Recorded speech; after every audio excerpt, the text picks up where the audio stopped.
So we actually did watch the last season, Clayton's season. Clayton's, which And was a mess, which was messy.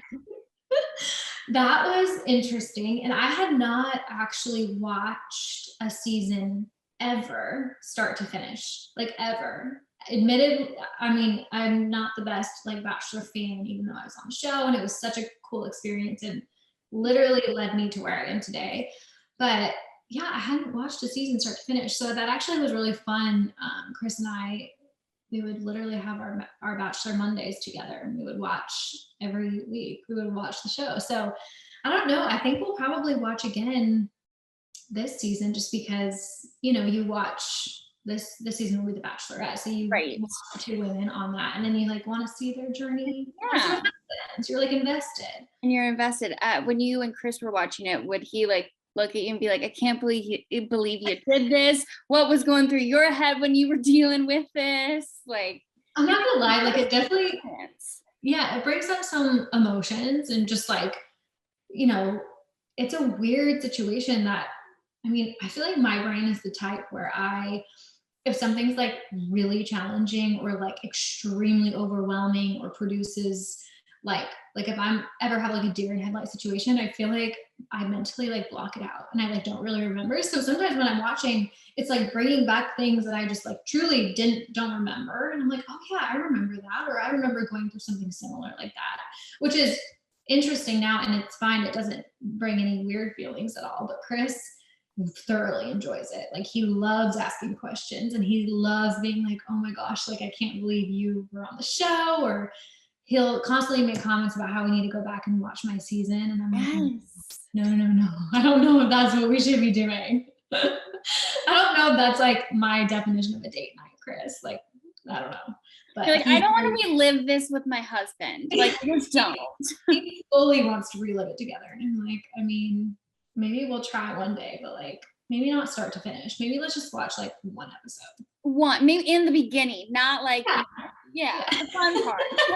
Yeah, but it's so exactly. Funny. All babies are really cute, but your baby is really, really cute. What milestones have happened lately? Because he's about to be one, right? I know, he's about to be one.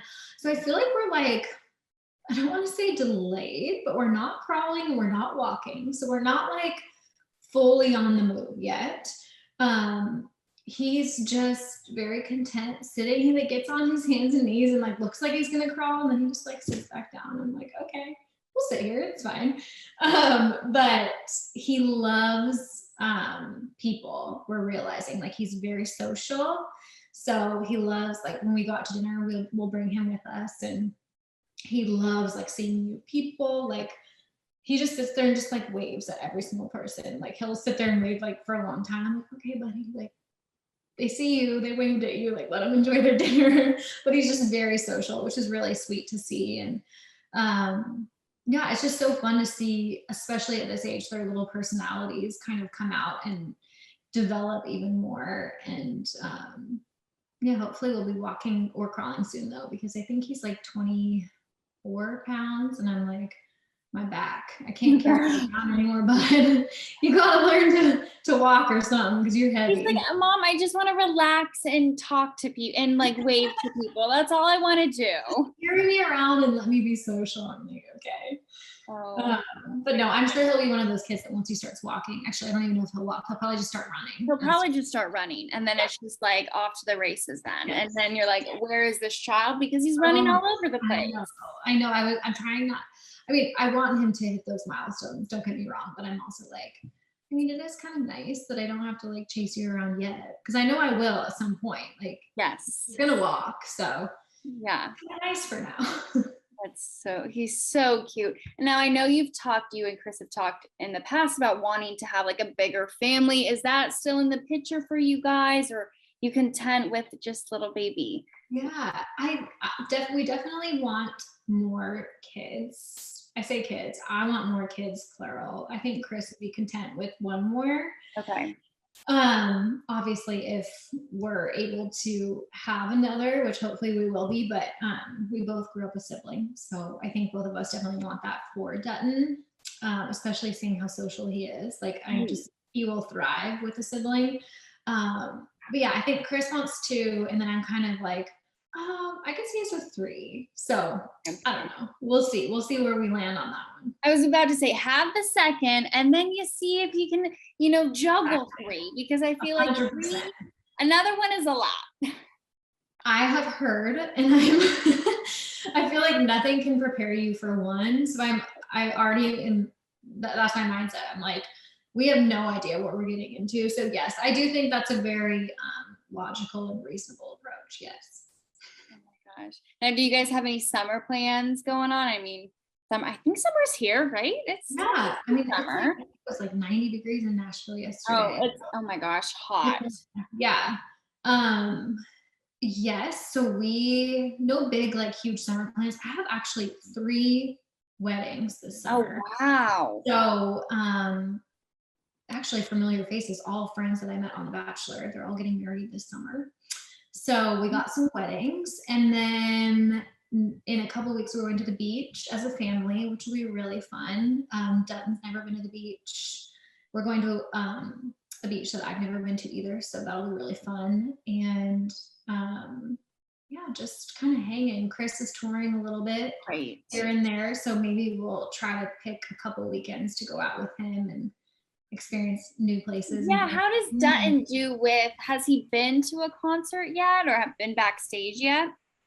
So he's been backstage. He hasn't been to a concert yet because just bedtime situation, but I believe, so Chris is actually playing CMA Fest, which is in Nashville. So it's rare that he gets to play a show in Nashville in general, but it's also at a reasonable hour. So hopefully I'll be able to bring Dutton to that. And that will be his first true dad's concert, which will be really fun. But we have taken him out on the road, and now that he's getting older, I feel like it'll be a little bit easier too to like be out on the road with him. And it was challenging though, I'm not gonna lie. Traveling with a baby is not the easiest, but right. We'll get into our little rhythm the more we do it. Hopefully before he starts running. So then when he does start running, then you're already into a rhythm. Exactly. We need to talk about your new partnership with Wyndham. Tell us about it. How did that get started, and why was that important for you to do? Yes, so May 31st is International Flight Attendant Day. If you didn't know, now you'll know. So it's just a day to appreciate flight attendants, and Wyndham put together this really awesome activation where they are doing just that and appreciating flight attendants. So on May 31st, on the actual International Flight Attendant Day, Wyndham Hotels is handing out 1,000 different cards. In fact, I have mine with me. They look like this. You're handing them out to flight attendants who are staying at a participating Wyndham hotel. One of the locations is San Diego. I think Chicago is another location. But basically they have points on them. So flight attendants will automatically get points towards things like retail gift cards. So Starbucks is one of them. So coffee before that, like all-nighter or whatever it is you're flying. Or some of them will have points that are good for a weekend stay at a Wyndham hotel. So that's 1,000 different flight attendants get that, which is amazing. And then from now until May 31st, anyone, so even flight attendants who are not staying at a Wyndham hotel on the 31st, can self-nominate, or others can nominate them online at wyndham.com/extra mile. So if you feel like you know someone who's a flight attendant who's really gone the extra mile this last year, or you're on a flight and a flight attendant just really wowed you and was super nice and kind, you can submit them, and then they'll automatically be entered to win a 7-night stay at a Wyndham hotel. So great way to appreciate flight attendants, and I'm very thankful because I actually used to be a flight attendant. So when they asked me to do this, I was all on board. It can kind of be like one of those jobs that can be a thankless job, and it requires a lot of patience, especially over the last couple of years. I feel like we've all heard those crazy stories on the news of unruly passengers and just the things that flight attendants have had to deal with. So I think now more than ever, they deserve our appreciation.